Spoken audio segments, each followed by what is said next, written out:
Doctor Modi हाय हाय।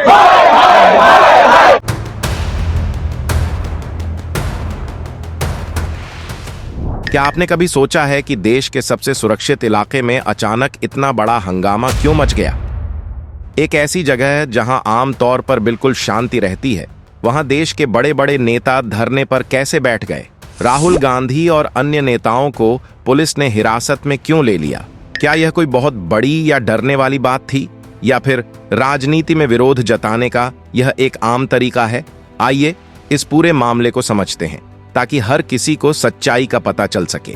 इस पूरी घटना को समझने के लिए हमें सबसे पहले यह जानना होगा कि आखिर विपक्ष के इतने सारे बड़े नेता अचानक प्रधानमंत्री के घर के बाहर क्यों पहुंच गए।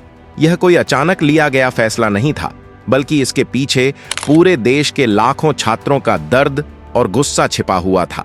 इसी तरह की और रहस्यमयी जानकारी प्राप्त करने के लिए हमारे चैनल ट्रू हिस्ट्री को आज ही सब्सक्राइब करें और बेल आइकॉन को प्रेस करें। हाल ही में हमारे देश में नीट की परीक्षा हुई थी। यह वह परीक्षा है जिसे पास करके बच्चे डॉक्टर बनते हैं।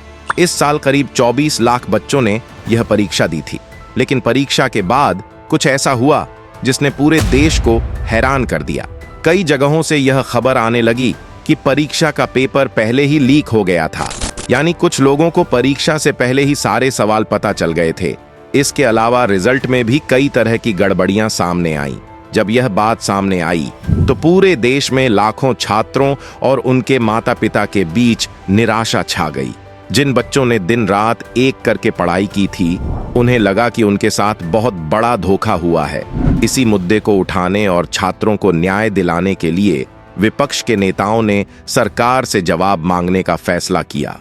इस धरने का मुख्य कारण उन बच्चों का भविष्य था जो सालों से इस परीक्षा की तैयारी कर रहे थे। एक आम परिवार का बच्चा जब डॉक्टर बनने का सपना देखता है तो उसके माता पिता अपनी जिंदगी भर की कमाई उसकी पढ़ाई और कोचिंग में लगा देते हैं। बच्चे दिन में 12-12 घंटे पढ़ाई करते हैं। वे अपने घर से दूर छोटे छोटे कमरों में रहकर सिर्फ किताबों में खोए रहते हैं। जब ऐसे बच्चों को पता चलता है कि उनकी मेहनत का कोई मोल नहीं रहा, क्योंकि किसी और ने पैसे देकर पहले ही पेपर खरीद लिया था, तो उनका दिल टूट जाता है। छात्रों का यह दर्द पूरे देश में फैल गया। बच्चे सड़कों पर उतर आए और न्याय की गुहार लगाने लगे। विपक्ष के नेताओं ने जब देखा कि छात्रों की आवाज नहीं सुनी जा रही है, तो उन्होंने फैसला किया कि वे खुद देश के सबसे बड़े नेता यानी प्रधानमंत्री के घर जाकर इस मुद्दे पर बात करेंगे और अपनी मांगें रखेंगे। अब सवाल यह उठता है कि नेता प्रधानमंत्री के घर के बाहर ही क्यों गए?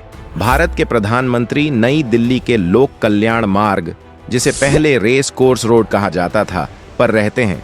ये कोई आम जगह नहीं है। यह पूरे देश का सबसे अहम और सबसे सुरक्षित इलाका है। यहाँ की सुरक्षा व्यवस्था इतनी कड़ी होती है कि बिना जांच के कोई परिंदा भी पर नहीं मार सकता। विपक्ष के नेताओं का यह मानना था कि अगर वे इस सुरक्षित और अहम जगह पर जाकर शांतिपूर्ण तरीके से अपनी बात रखेंगे तो सरकार पर दबाव पड़ेगा और पूरे देश का ध्यान इस बड़े मुद्दे की तरफ जाएगा। उनका मकसद कोई परेशानी खड़ी करना नहीं था, बल्कि वे सिर्फ अपना विरोध जताना चाहते थे ताकि परीक्षा में हुई गड़बड़ी की सही तरीके से जांच हो सके। जब राहुल गांधी, प्रियंका गांधी, अखिलेश यादव और विपक्ष के कई अन्य नेता लोक कल्याण मार्ग की तरफ शांति से पैदल चलने लगे, तो दिल्ली पुलिस ने उन्हें बीच में ही रोक दिया। इसके पीछे एक बहुत बड़ा कानूनी नियम था, जिसे हम धारा 144 कहते हैं। प्रधानमंत्री के घर के आसपास का पूरा इलाका एक हाई सिक्योरिटी जोन में आता है। सुरक्षा कारणों से इस पूरे इलाके में हमेशा धारा 144 लागू रहती है।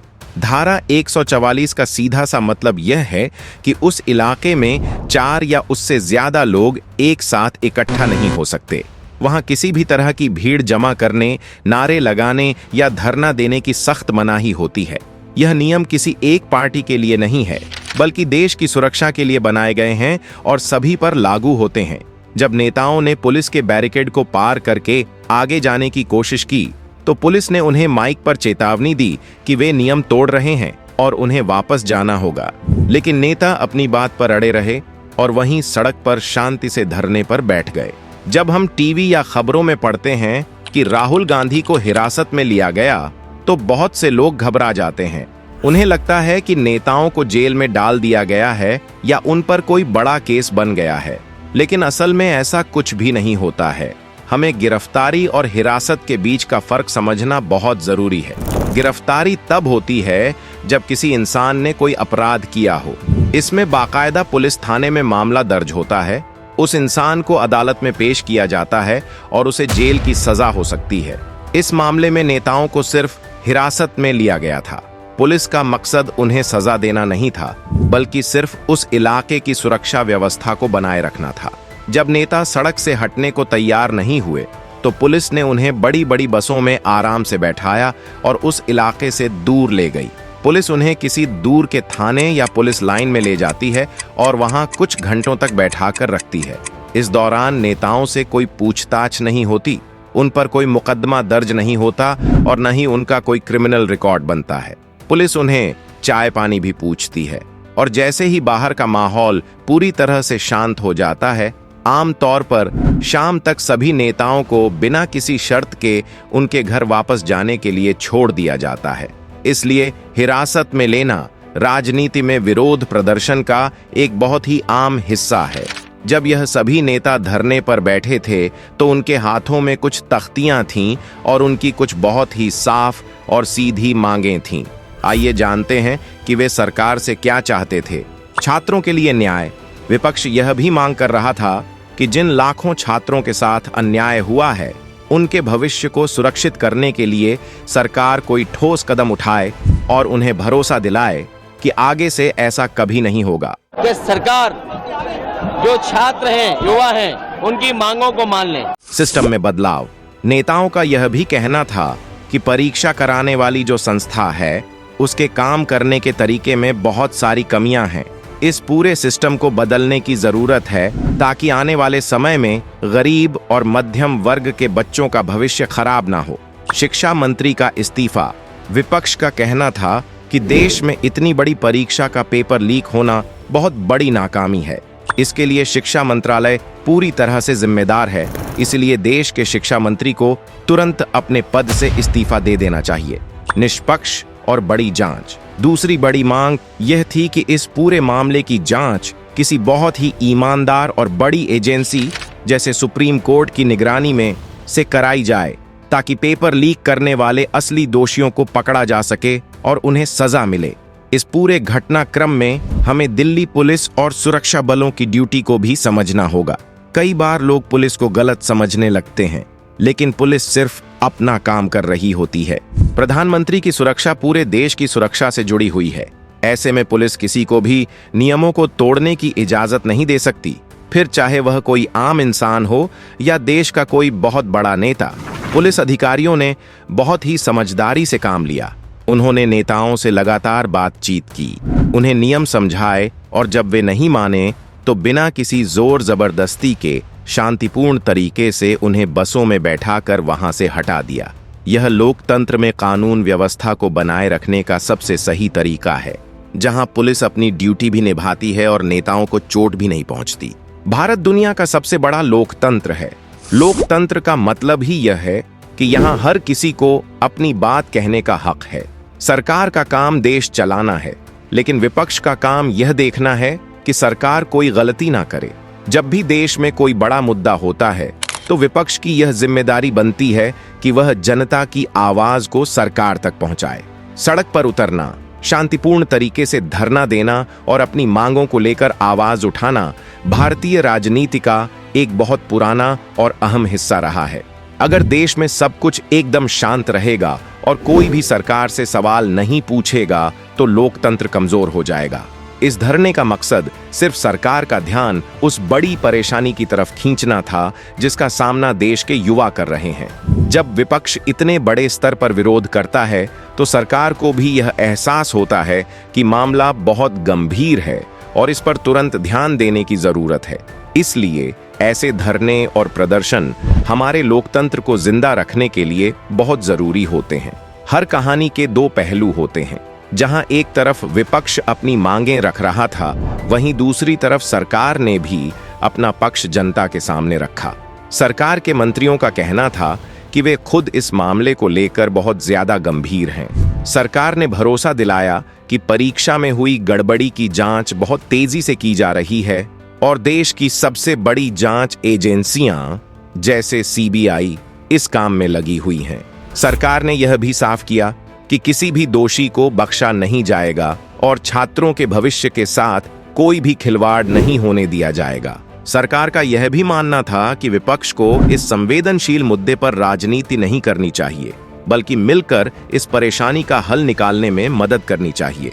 अब सबसे बड़ा सवाल यह है कि इस पूरे ड्रामे, धरने और हंगामे के बाद आगे क्या होने वाला है। फिलहाल यह पूरा मामला देश की सबसे बड़ी अदालत यानी सुप्रीम कोर्ट में चल रहा है। सुप्रीम कोर्ट बहुत ही बारीकी से इस बात की जांच कर रहा है कि परीक्षा में कहां-कहां और कितनी बड़ी गड़बड़ी हुई है। अदालत ही यह तय करेगी कि क्या इस परीक्षा को दोबारा कराना जरूरी है या फिर सिर्फ उन लोगों का रिजल्ट रद्द किया जाएगा जिन्होंने बेईमानी की थी। पूरे देश की निगाहें अब अदालत के फैसले पर टिकी हुई हैं। छात्रों को भी यह उम्मीद है कि देश की न्याय व्यवस्था उनके साथ अन्याय नहीं होने देगी। इस पूरी कहानी से हमें यह बात बहुत अच्छे से समझ में आती है कि राहुल गांधी का हिरासत में लिया जाना कोई क्रिमिनल या डरने वाली बात नहीं थी। यह एक लोकतांत्रिक देश में विरोध जताने का एक बहुत ही सामान्य और आम तरीका था। छात्रों के भविष्य और नीट परीक्षा में हुई गड़बड़ी को लेकर विपक्ष अपनी बात मजबूती से रखना चाहता था। इसके लिए उन्होंने देश की सबसे अहम जगह प्रधानमंत्री आवास को चुना। दूसरी तरफ सुरक्षा नियमों धारा 144 का पालन करते हुए दिल्ली पुलिस ने अपना फर्ज निभाया और उन्हें वहां से हटा दिया। सबसे जरूरी बात यह है कि हमारे देश का लोकतंत्र इतना मजबूत है कि विपक्ष बिना डरे अपनी बात कह सकता है।